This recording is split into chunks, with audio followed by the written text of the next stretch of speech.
Professor Yunus আমাদের chief adviser একটা team একটা সহ বাংলাদেশে একটা ডেলিগেশন হিথ্রোতে ল্যান্ড করেন। হিথ্রোতে ল্যান্ড করার পরে আমরা 10টার দিকে আমরা হোটেলে আসি। 10টার থেকে 12টা পর্যন্ত উনি বিশ্রামে ছিলেন। 12টার থেকে ওনার একটানা মিটিং ছিল। 12টার সময় এয়ারবাসের সিনিয়র এক্সিকিউটিভ ভাইস প্রেসিডেন্ট আসছিলেন। তো বাংলাদেশের সাথে তাদের এভিয়েশন, এয়ারবাসের সাথে এভিয়েশনের যাতে পারস্পরিক সহযোগিতার বিষয়ে আলাপ হয়। তারপরে 12:30-এ মেনজিস হচ্ছে ওয়ার্ল্ডের লার্জেস্ট গ্রাউন্ড হ্যান্ডলার এয়ারপোর্টগুলোতে। তারা ওয়ার্ল্ডের 350 এয়ারপোর্টে কাজ করে। তাদের সাথে ওই এভিয়েশন সংক্রান্ত বিষয়ে আলাপ হয়। আপনারা জানেন যে বাংলাদেশে 3rd টার্মিনালটা আমরা খুব দ্রুত চালু করার চেষ্টা করছি। তো সেই অনুযায়ী 3rd টার্মিনালে কারা গ্রাউন্ড হ্যান্ডলিং করবেন সে বিষয়ে অনেকের সাথে আমাদের কথা হচ্ছে। সেই আলোকে এই মেনজিসের সাথেও কথা হয়েছে। তো এরপরে যেটা হয়েছে যে 2টার সময় বাংলাদেশের ফ্রেন্ড যারা এবং বাংলাদেশি অরিজিন যারা এমপি হয়েছেন তাদের একটা অল পার্টি পার্লামেন্টারি গ্রুপ এসছিলেন প্রফেসর ইউনুসের সাথে দেখা করতে। সেখানেও 1 ঘন্টারও বেশি পারস্পরিক মিউচুয়াল ইন্টারেস্টের জায়গায় যেগুলো আছে সেগুলো নিয়ে আলাপ হয়েছে। রোহিঙ্গা ইস্যু খুব প্রমিনেন্স পেয়েছে। এই সাথে বাংলাদেশের পলিটিক্যাল ইস্যুগুলো এসছে, বিশেষ করে ডেমোক্রেটিক ট্রানজিশনে আমরা এই রিফর্ম কমিশনগুলো কি করা হচ্ছে এবং রিফর্ম কমিশনের বাইরে অন্যান্য এখন কি মানে কবে জুলাই চার্টার হবে সেগুলো নিয়ে আলাপ হয়েছে। এবং বাংলাদেশের এই 10 মাসে আমাদের কি অ্যাচিভমেন্ট, আমাদের এই গভর্নমেন্ট ইকোনমিক কি অ্যাচিভমেন্ট আছে সেগুলো নিয়েও অনেক আলাপ হয়েছে। তো এটা খুবই সৌহার্দ্যপূর্ণ আলাপ ছিল। তারা অনেকগুলো কোশ্চেন করেছেন, চিফ অ্যাডভাইজার প্রত্যেকটা কোশ্চেনের উত্তর দিয়েছেন। এবং এরপরে একটু পরে কমনওয়েলথের সেক্রেটারি জেনারেল আসবেন, তার সাথে চিফ অ্যাডভাইজারের একটা মিটিং আছে। এটা 5:30টায় শুরু হবে। তো আজকে এটাই আমাদের কার্যক্রম। একজন করে প্লিজ।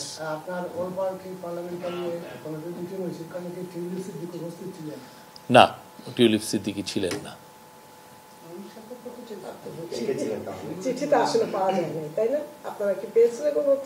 আমরা চিঠি পেয়েছি, একটা চিঠি এসছে। তো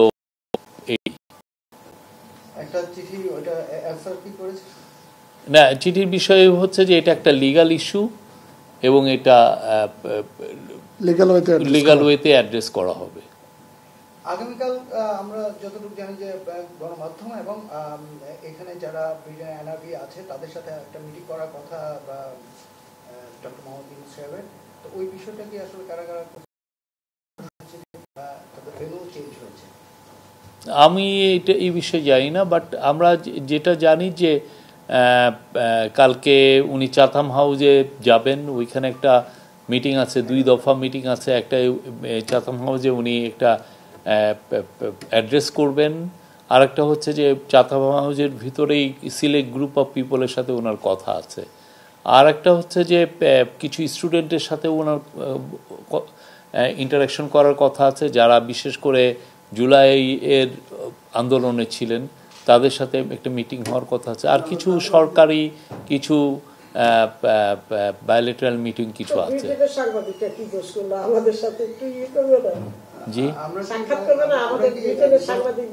উনি তো এই যে আকবর আমাকে আর ওকে পাঠাইছেনই তো আপনাদের সাথে কথা বলতে। না, আসলে যেটা হচ্ছে মানে মূল আইডিয়াটা হচ্ছে যখন বাংলাদেশ থেকে এখানে কোনো প্রতিনিধি দল আসে সরকারি সফরে, ওটার মূল উদ্দেশ্য তো থাকে হচ্ছে এখানকার ব্রিটিশ গভর্নমেন্টের সঙ্গে এখানকার যেসব মাল্টিলেটারাল অর্গানাইজেশন এবং আরও যারা আছে তাদের সঙ্গে এনগেজ করাটা।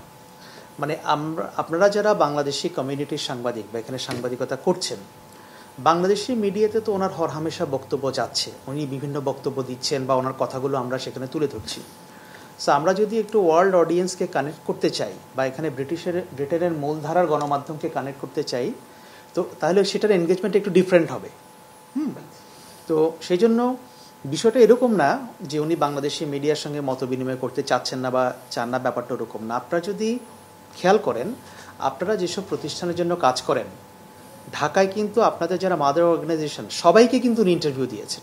বাংলাদেশি পত্র পত্রিকায়, টেলিভিশনে উনি কিন্তু ইন্টারভিউ দিয়েছেন। বাংলাদেশের কোনো সরকার প্রধান এর আগে কখনোই বাংলাদেশি মিডিয়াতে সাক্ষাৎকার দিতেন না, আপনারা হয়তো খেয়াল করে দেখতে পারবেন।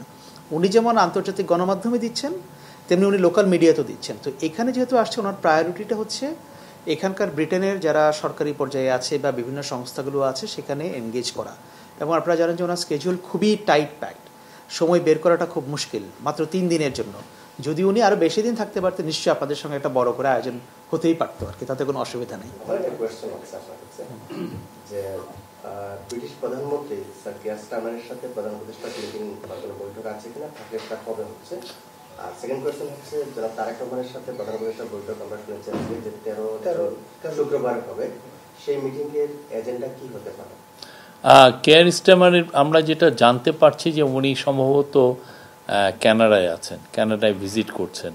আজকে ব্রিটিশ এক পার্লামেন্টারিয়ান এমপি এসেছিলেন, উনি জানালেন যে উনি কানাডা আছেন। তারপরে আমরা এক ধরনের এইটা কথাবার্তার মধ্যে হচ্ছে যে এটা সময় বা শিডিউল যদি ম্যাচ করে তাহলে মিটিং হবে, হ্যাঁ। আর যদি শিডিউলে ম্যাচ না করে তাহলে এটা নিয়ে কাজ হচ্ছে, আমি এইটুকু বলতে পারি। এই মিটিংটা নিয়ে কাজ হচ্ছে। তারেক রহমানের সাথে বৈঠক হচ্ছে 13 তারিখ সকালে। ওইটা মিটিংটার কোনো ফরম্যাট নাই, বাট আমরা যেহেতু তারেক রহমান হচ্ছে বাংলাদেশের এখন বিগেস্ট পলিটিক্যাল পার্টির উনি লিডার, আর প্রফেসর ইউনূস তো আপনি জানেন যে উনি ইন্টারিম গভর্নমেন্টের প্রধান, তো ওনাদের মতো করে বসবেন, আলাপ হবে। এটা এখানে যে কোনো বাংলাদেশের এখনকার যে সিচুয়েশন, পলিটিক্যাল পরিস্থিতি, তারপরে আপনারা জানেন যে আমরা একটা ইলেকশনের ডেটটা ঘোষণা করেছি, সেই বিষয়ে, তারপরে ইলেকশনের এই যে জুলাই চার্টারটা হওয়া, রিফর্ম বিষয়, এগুলো যে কোনো ইস্যুই আলাপ হতে পারে, কোনো ইস্যুই। বাট মিটিংটা 13 তারিখ সকালে হচ্ছে, এইটুকু বলতে পারি। কি আলাপ করবেন এটা ওনারা ডিসাইড করবেন।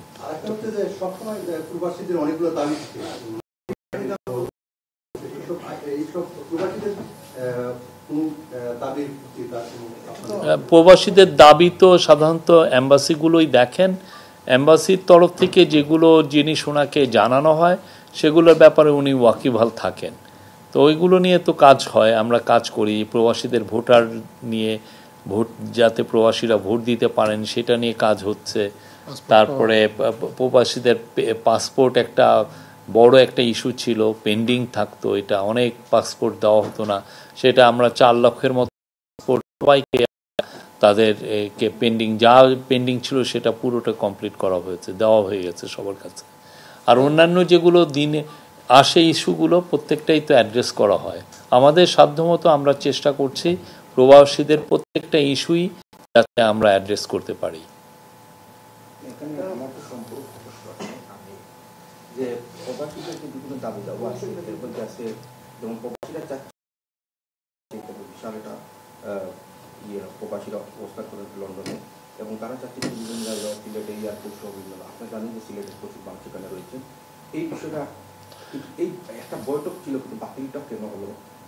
এবং আরেকটা আমার প্রশ্ন ওইটার সাথে, যে একটা হোয়াটসঅ্যাপ গ্রুপ করে দেওয়া হয়েছে যেন সাংবাদিকরা ইনফরমেশন পান, কিন্তু ওই হোয়াটসঅ্যাপ গ্রুপে যে ভিডিওগুলো আসছে অনেক লেটে, কিন্তু কিছু ভিডিও দেখা গেছে অন্য সাংবাদিকরা পেয়ে গেছে। আর এর কারণটা কি হতে পারে? এটা আমাদের তরফ থেকে গেছে। আমরা তো যখনই কোনো ভিডিও পাই সেটা সাথে সাথেই আমরা আমাদের হোয়াটসঅ্যাপ গ্রুপে দিই। হ্যাঁ, আমরা এটা unfortunate, this is not a fair allegation. আমরা আমাদের প্রধান উপদেষ্টার যে অফিসিয়াল হোয়াটসঅ্যাপ গ্রুপ আছে সেখানে যে সময় দেওয়া হয়েছে ঠিক একই সময়ে প্রবাসী সাংবাদিকদের জন্য দেওয়া হয়েছে, কাউকে আগে পরে কোনো এগুলো আগে পরে করা হয়নি।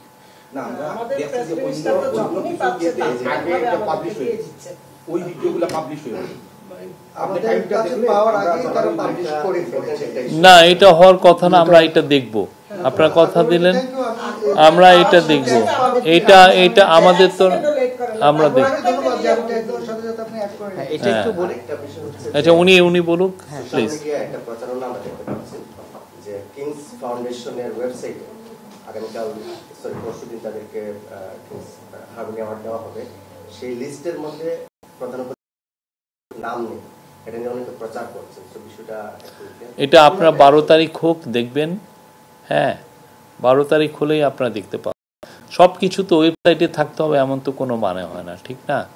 তবে আমরা জানি উনি king Charles III harmony award পাচ্ছেন, এটা খুবই প্রেস্টিজিয়াস একটা, এটা ওনার লাইফলং যে উনি কাজ করেছেন দরিদ্র মানুষের জন্য, পুরো পৃথিবীর মানে পৃথিবীতে পোভার্টিকে দূরকরণের জন্য যে কাজগুলো করেছেন, এনভায়রনমেন্টের জন্য যে কাজ করেছেন, জিরো ওয়েলথ অ্যাকুমুলেশন মানে ওয়েলথ অ্যাকুমুলেশনের বিরুদ্ধে যে উনি সোচ্চার ছিলেন, ওনার যে পুরো কাজগুলো বা সোশ্যাল বিজনেস 3.0 এই প্রত্যেকটার বিষয়ে ওনার লাইফ লং যে উনি ডেডিকেশন ছিলেন মানুষের জন্য, ইয়াং পিপলের জন্য, দরিদ্র পিপলের জন্য, সেইটার কারণে ওনাকে এটা দেওয়া হচ্ছে আপনারা।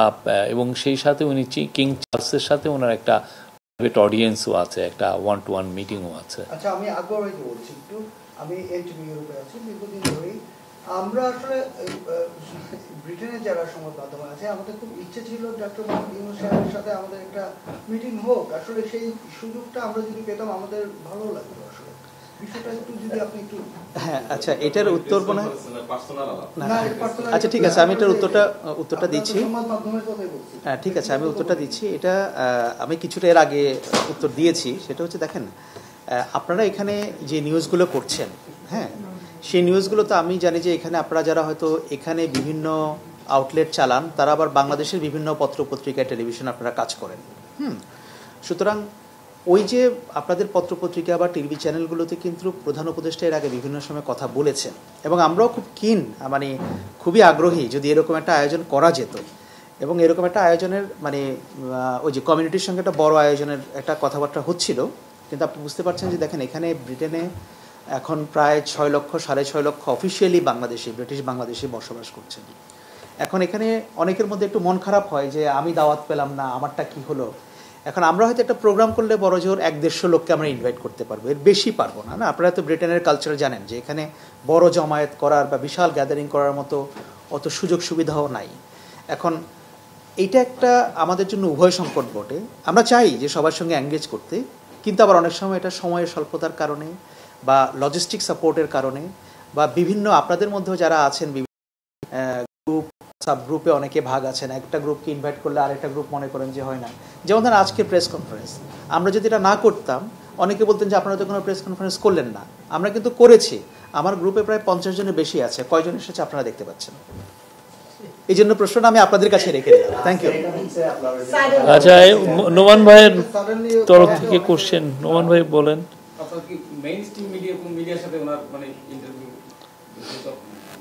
আচ্ছা জি, এখানে বাংলাদেশ এটা ব্রিটেনে আসার one of the major issue হচ্ছে যে অ্যাসেট রিকভারি। আপনি জানেন যে বাংলাদেশের থেকে বিলিয়নস অফ ডলার্স চুরি হয়ে গেছে। হ্যাঁ গত রেজিমের সময় যে হোয়াইট পেপার যেটা তৈরি করা হয়েছিল প্রফেসর ইউনূস এসে যে কমিটি করলেন ডক্টর দেবপ্রিয় ভট্টাচার্যের নেতৃত্বে, তাদের ফাইন্ডিং হচ্ছে 234 বিলিয়ন ডলার বাংলাদেশের থেকে লন্ডার হয়ে গেছে বিভিন্ন দেশে। তার একটা ধারণা করা হয় যে তার একটা অংশ এই ব্রিটেনেও এসছে। তো এটা নিয়ে অ্যাসেট রিকভারিটা কিভাবে হবে এবং এটা নিয়ে আমরা ওদের যেগুলো লিডিং এজেন্সি আছে তাদের সাথে তো আমরা কথা বলছি। তো এই সফরে যদিও সফরের প্রফেসর ইউনূসের ডেলিগেশনের সাথে না, বাট একসাথে এসছেন ডক্টর আব্দুল মোমেন এবং আহসান হাবিব মনসুর, আমাদের সেন্ট্রাল ব্যাংকের গভর্নর, এবং মোমেন সাহেব হচ্ছেন অ্যান্টি করাপশন কমিশনের চেয়ারম্যান। তাদের এই অ্যাসেট রিকভারিটা কিভাবে করা যায়, বাংলাদেশ এইখানে যে টাকাটা এই দিকে আসছে এবং এদের সাথে এদের এজেন্সিগুলোর সাথে কিভাবে আমরা ভালোভাবে নিবিড়ভাবে ইন্টারেক্ট করতে পারি, হ্যাঁ সেই কাজগুলো ওনারা করবেন। এই যে পুরো ট্যুরের এটা একটা ওয়ান অফ দ্য বড় লক্ষ্য হচ্ছে এটা। আমরা আশা করছি যে এর ফলে আরও কিছু রেজাল্ট পাবো। আপনারা জানেন অ্যাসেট চুরি হওয়াটা খুব ইজি, আমি চুরি করলাম করে পাঠিয়ে দিলাম, তো ওই চুরি হওয়ার টাকাটা আনাটা খুবই কঠিন। আপনারা যদি অন্যান্য দেশগুলো দেখেন পৃথিবীতে, এই যে মার্কোসের টাকা বলেন বা পুরো আফ্রিকা জুড়ে টাকা যারাই চুরি করেছে, টাকাটা খুব দ্রুত বিলিয়নস অফ ডলার নিয়ে গেছে।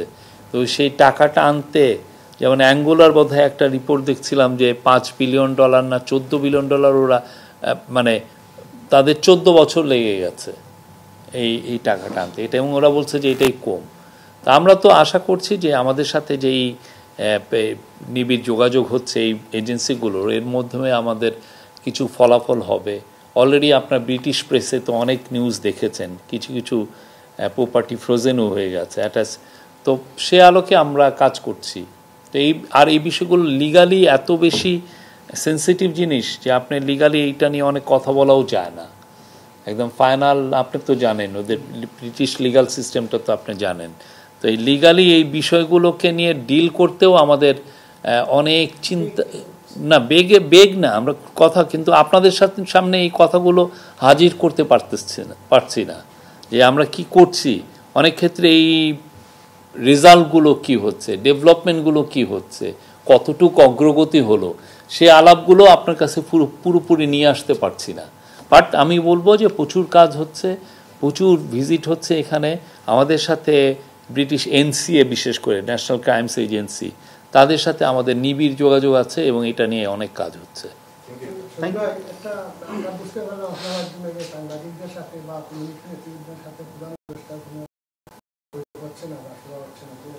আমরা আসলে ভোটাধিকার এবং প্রবাসী ট্রাইব্যুনাল নিয়ে দুটা স্মারকলিপি দিয়েছিলাম, এবং আপনার মাধ্যমে যেটা পাঠিয়ে দিয়েছি, মানে আপনার কাছে আপনি আকবরকে দেন। হ্যাঁ, রোহিঙ্গা ইস্যু নিয়ে বড় একটা আলাপের বিষয় হচ্ছে যে আপনি জানেন রোহিঙ্গাদের 1.2 মিলিয়ন রোহিঙ্গা পিপল বাংলাদেশের কক্সবাজারে আছেন। তো তাদের যে হিউম্যানিটেরিয়ান যে নিড, তাদের মান্থলি রেশন, তাদের হেলথ কেয়ার, অন্যান্য ইস্যুগুলো, ফুড, এগুলো দেখতে প্রচুর টাকা লাগে। অন অ্যান এভারেজ $500 বিলিয়ন উপরে লাগে। তো এই টাকাটার জোগাড় করাটা অনেক টাফ। তো এই টাকাটা কিভাবে জোগাড় হবে, এটার জন্য এখানে অনেক কথাবার্তা হচ্ছে। ব্রিটেন তো আপনি জানেন যে এই রোহিঙ্গা ইস্যুতে যথেষ্ট সাপোর্ট দিচ্ছে। তো আমাদের তরফ থেকে অনুরোধ হচ্ছে যে সাপোর্টটা যেন আরও বাড়ানো হয়। আর একটা হচ্ছে যে অনেকে দেশে, পুরো ওয়েস্টার্ন দেশ, পশ্চিমা দেশগুলোতে দেখবেন যে এইডের যে কাট হচ্ছে, অনেকে এইড কাট করে ডিফেন্সিভ স্পেন্ডিং বাড়াচ্ছেন, ঠিক না? এটা পুরো ইউরোপ জুড়েই হচ্ছে, আমেরিকা জুড়ে হচ্ছে। তো আমাদের তরফ থেকে মেসেজটা হচ্ছে যে এর ফলে কারা আসলে ক্ষতিগ্রস্ত হচ্ছেন, খুবই ভালনারেবল পিপল। তো আমাদের প্রফেসর ইউনূস এই মেসেজটা দিচ্ছেন যে যাতে এই এইড কার্ডগুলো না হয় এবং আরও এইডের ফ্লো যাতে বাড়ে, যাতে রোহিঙ্গা জনসাধারণ যাতে মানে তাদের পড়ালেখা করতে পারে, তাদের হেলথ কেয়ারের নিডটা ফুলফিল হয়। এই ফেরানোর ব্যাপারের আলোচনা তো এটার জন্য নিউ ইয়র্কে সেপ্টেম্বরে একটা বড় ইউএন একটা বড় কনফারেন্স ডেকেছেন। এই কনফারেন্সটাও হচ্ছে প্রফেসর ইউনূসের অনুরোধে। তো এই কনফারেন্সে অনেকগুলো দেশ থাকবেন, 170টার মতো দেশ, এর মধ্যে ব্রিটেনও থাকবে, অন্যান্য অনেক বড় বড় দেশ থাকবে।